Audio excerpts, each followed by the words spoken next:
정부 광고법이 제정된 지 3년 만에 법 개정 논의가 활발합니다. 정부 광고를 독점한 한국언론진흥재단의 과도한 수수료 등 여러 문제가 불거졌기 때문인데요. 여야 의원들이 공동 토론회를 마련해 법 개정의 당위성을 강조했습니다. 민방공동취재단 정석헌 기자의 보도입니다. 지난 2018년 정부 광고의 투명성과 효율성을 높이기 위해 제정된 정부 광고법.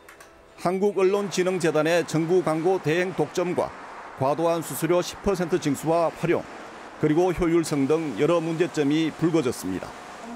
정부 광고법의 이 같은 부작용과 문제점의 원인으로 국민과 소통을 위한 공공 커뮤니케이션의 전략 부재와 수탁기관의 전문성과 역량 부족이 지적됐습니다.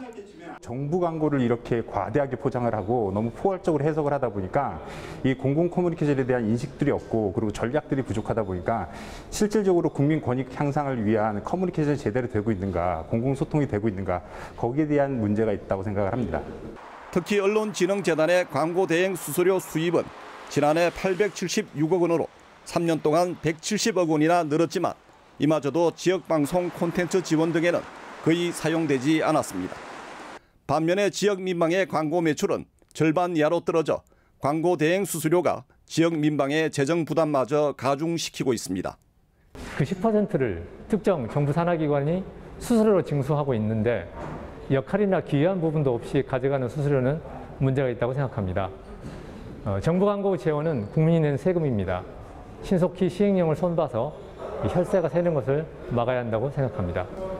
또한 수탁기관의 독점 해소를 위한 이원화와 함께 정부와 지자체 협찬 고지의 광고 제외, 그리고 지역 방송을 포함한 수수료의 공익적 활용도 강조됐습니다. 판례문에 보면 협찬 고지는 광고만을 목적으로 하는 광고 방송과는 달리 이렇게 적시하고 있어요. 그래서 광고 방송과 협찬은 분리하는 것이 맞다라는 생각이고요.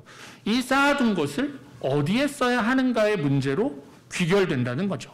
정보광고법의 목적, 효율성과 공익성 중에서 지금 논란이 되는 포인트는 효율성도 있지만, 그건 제가 아까 말씀드린 것처럼 정당성의 문제, 전문성의 문제에서 얘기가 되고 있지만 공익성의 문제 못지않다고 생각합니다.